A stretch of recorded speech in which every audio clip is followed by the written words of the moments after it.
Alright, hello everyone, you're welcome to my channel. So here we are going to be looking at the 2.0, which is the module 2 of the exercises that we are looking at, which is in linear algebra 1 maths 201. Okay, so we have been able to go through the module 1, and so in this video we are continuing with module 2. Okay, so let's start. The first question here says that we should find the parametric equation for the line of intersection of planes.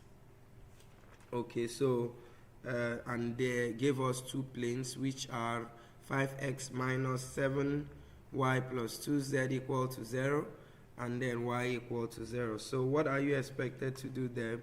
Okay, so there's a hint we are giving to help us and that is that, to be able to solve this, you would need to form a system of equation from these two planes.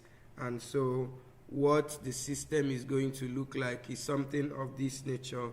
So we'll have 5, this implies that 5 minus 7, which are just the coefficients of this equation, 5 minus 7, 2, and then the coefficients of this one. So it's assumed that this one is also 3-dimensional, and that is, so since it's only the y component that we have, so it means that the other components will be 0. Then here the coefficient of y here is 1, and so here will also be 0. And so that by the time you multiply this by x and y, of course if you do this multiplication, you will get back these two systems or these two planes, and then that is equal to 0, 0, which is what you have on the right hand side.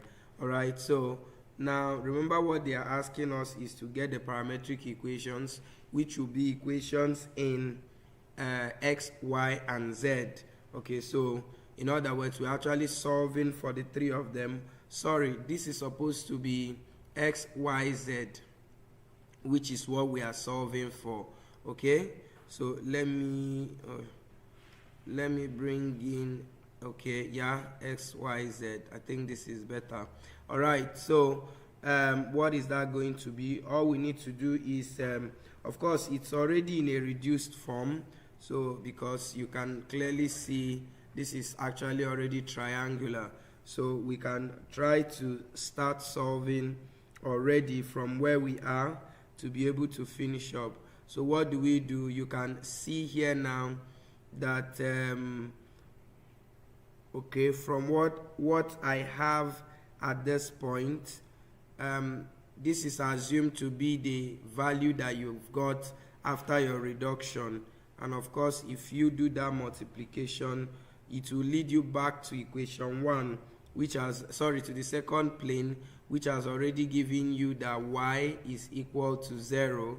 So of course you know how we multiply equations of that systems of equations when they are in this form. This is going to multiply, so you are going to get 0 plus y plus 0 is equal to 0. So, and that gives us y as 0. And then when you've gotten your y as 0, you can easily substitute here. So we actually decided to bring in this system in this form, in this matrix form, because that's what the hint said. You could have actually solved this without this system.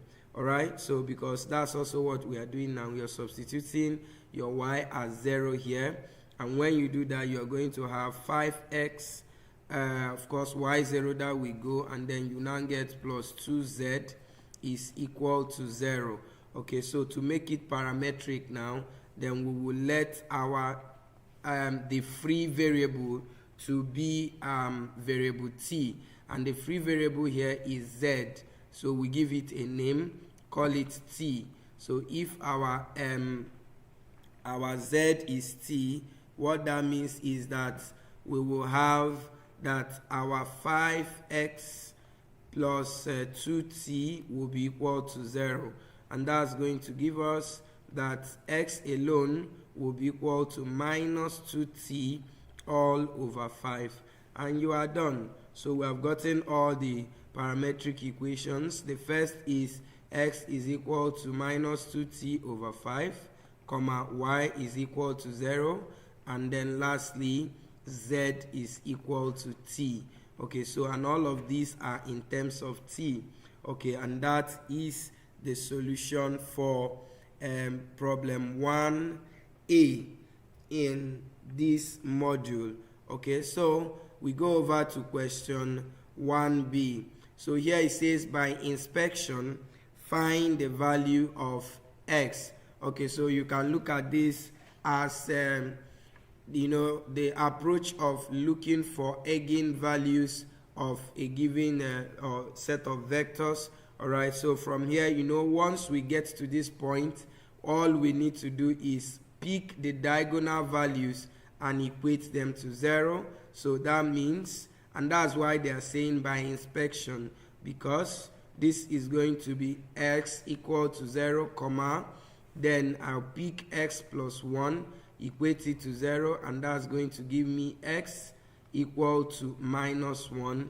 And finally, I will now pick the last one, which is 2x minus 1 is equal to 0, and that is going to give me x equal to 1 all over 2. Okay, so they said find the value of x by inspection, and from what we have done, you can clearly now state that your x is equal to minus 1, 0, or 1 over 2. And that is the solution for number 1b. Okay, so and then we move over to the C part. So here it says that we should find the value for all of these, assuming that our a is given as this, and then we are given that the determinant of a is minus 7. This is a very important question, especially even when it comes to exam. We like to bring in this question almost all of the times. So please, very important. Okay, so when you are given a matrix that is arbitrary, you don't even know the entries, and then you are asked to find its determinant, or you are given the determinant, and then you are asked to find the determinant of its multiples or inverses. All right, so something is important that we note here, and one of it is that note the following, that if you have the determinant of the inverse of a matrix, the determinant of the inverse of A is simply equal to 1 all over the determinant of A. So if you are given the determinant of A and they're asking you to get the determinant of the inverse, just do 1 all over the determinant of A. So that's the first thing to note. And then secondly, let's see another important one. If I have the determinant of k times a, that's a constant multiplying a matrix, all right, so it's simply equal to k raised to the power of n, where n is the dimension of the matrix. Of course, you know that the determinant of matrices is only defined for square matrices, that's matrices of equal columns and rows. All right, so what that means is that your dimension, if it is a 3 by 3 matrix, then your n is equal to 3. If it is a 2 by 2 matrix, your n is equal to 2, and so on and so forth. So when you have the determinant of a multiple of a matrix, it is simply equal to that multiple of that matrix raised to the power of the dimension of the matrix, then multiply by the determinant of the original matrix A in this case. Okay, there are other concepts that are important that you note here about determinant, which they actually gave in the hint, but some of them are not necessary. Of course, I will state another one which is very important. Not being necessary, I mean as with respect to the question we have. So I think there are just 3 of them that are important to us. I've stated 2, and then the third one is where we are told that the determinant of a matrix A is the same thing as the determinant of its transpose, the transpose of a matrix, which is just to switch the columns to become the rows, right? So we are saying that if you have such a situation that the determinant of the matrix originally will be the same thing as that of its transpose. Okay, so having noted all of this, let's now go into the question that we have. Okay, so we go to okay, I already have this as I, and so let me change this to A, B, and then C. Okay, so to avoid the conflict of symbols or whatever. Okay, so now we now go to question I, that's 1CI. So we are looking for the determinant of 3A.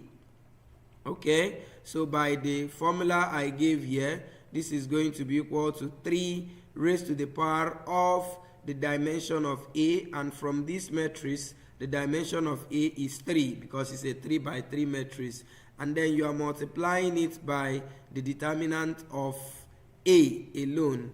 Okay, so this is multiplied by the determinant of A, and that's going to give us 27 multiplied by the determinant of A is minus 7, and by the time you open that bracket you are going to have negative 189, something like that. If you multiply it, 189, and that's the solution.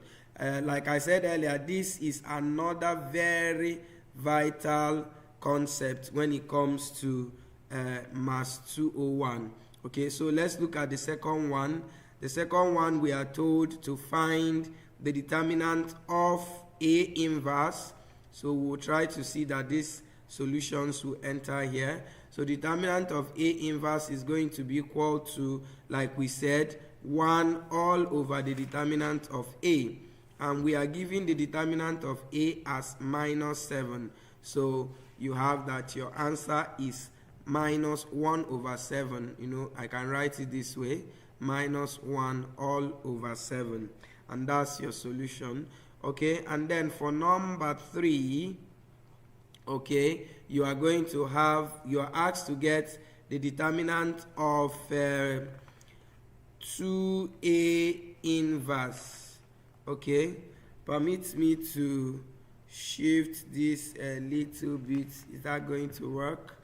Okay, let me bring this down a little bit and then use that space. Then later I will bring it up. Okay, permit me to do this. Okay, all right. So here now we have that okay, that we are looking for the determinant of 2A inverse. And how is that going to be? So we are going to be applying these two rules that we applied here. So the first is that when you have a multiple, you bring it out, raise it to the power of the dimension, which is 3, then multiply by the determinant of A inverse, which will be left there. And you already have the determinant of A inverse. So 2 raised to the power of 3 is 8, multiplied by the determinant of A inverse, which is minus 1 all over 7. And so your answer is minus 8 all over 7. And you are done. Okay, so now at this point, we can bring back this. Okay, let me try bringing it back.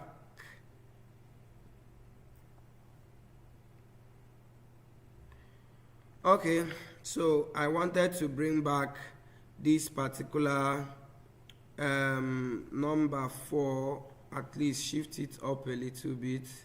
Okay, since we are done with our number 3. Okay, so, and I think it's better now. All right, so let's go on. Now we have that, what's the question for number 4? For number 4, we are told to find, what's the question? Let me see. Number 4. Okay, we are told to find the determinant of this one, this matrix that is inside this bracket. And what are you expected to do? Now you are going to be applying this last remark that I wrote here, where I said that the determinant of A is equal to the determinant of its transpose. First of all, is what we have here a transpose of A? Yes. So you can see our A is, let me write our A somewhere here quickly. That's A, B, C, D, E, F.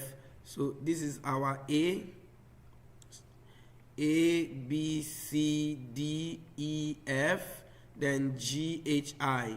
Okay, so this is our vector, our matrix A. Now, if you compare this, you would see that if you take the transpose of this, that is going to be equal to A, B, C, then D, E, F, then G, H, I.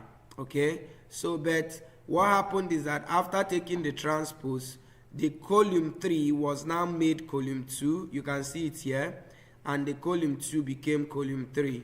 And of course, when it comes to dealing with matrices, that doesn't change the property of the matrix in terms of determinant. So the determinant of the transpose here will still be the same as that of that one where we exchanged 2 columns. So it will not change anything.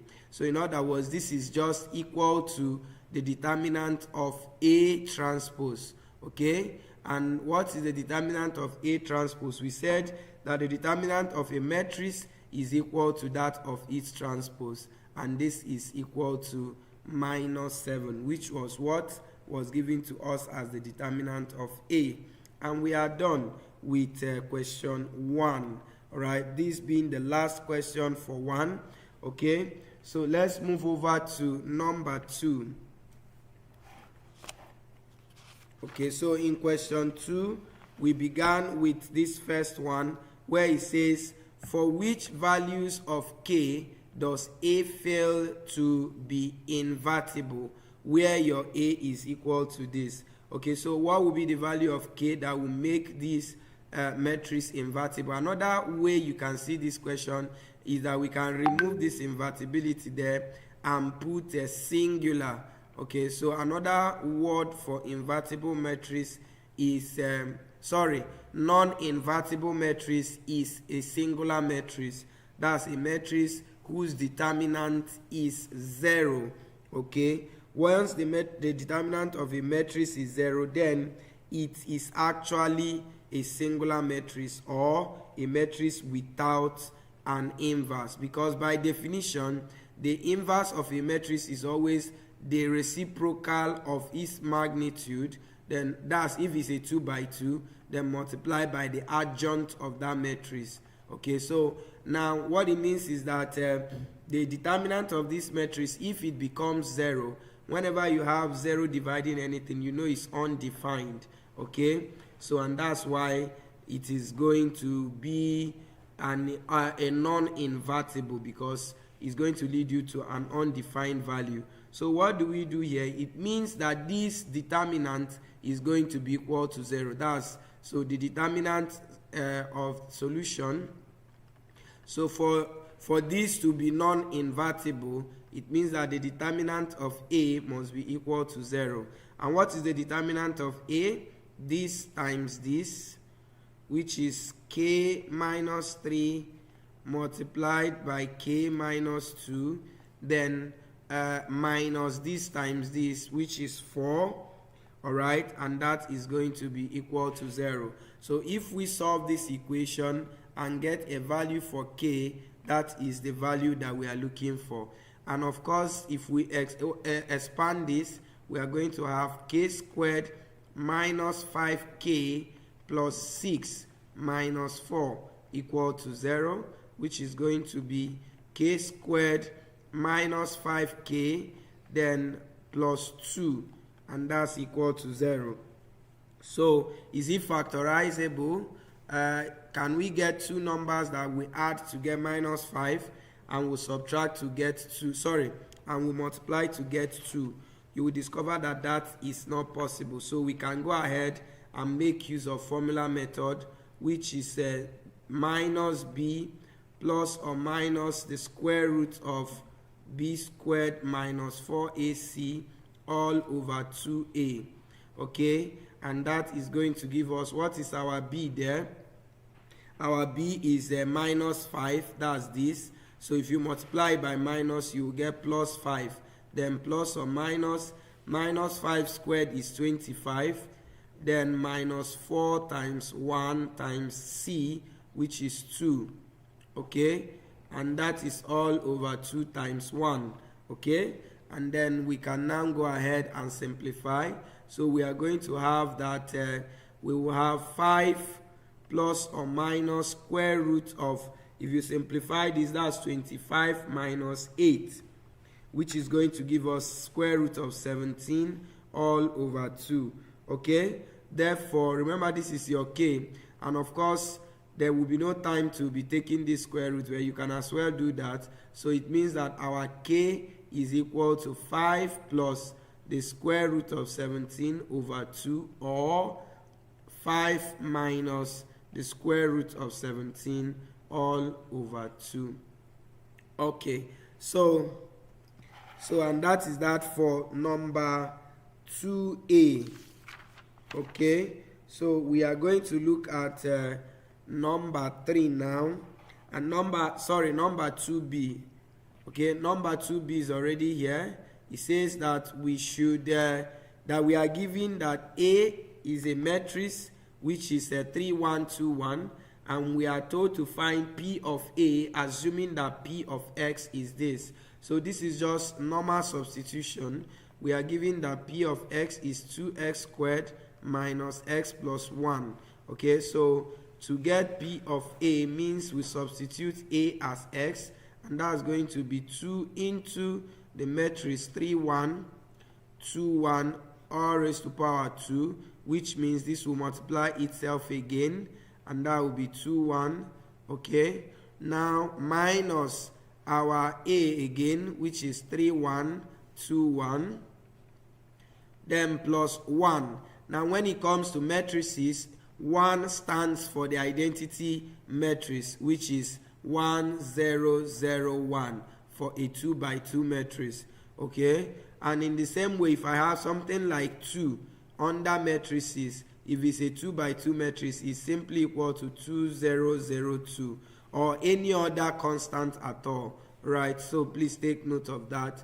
Okay, so what this is going to do for us is that we can start multiplying, and if we multiply this, we are simply going to have 2 into, you know how to do multiplication of matrices. This row will multiply this column, and then to give you the first element, it will multiply the second column to give you the second element, and this will do the same to give you the third and the fourth. So let's go. 3 times 3 is 9, plus 1 times 2, that's 11.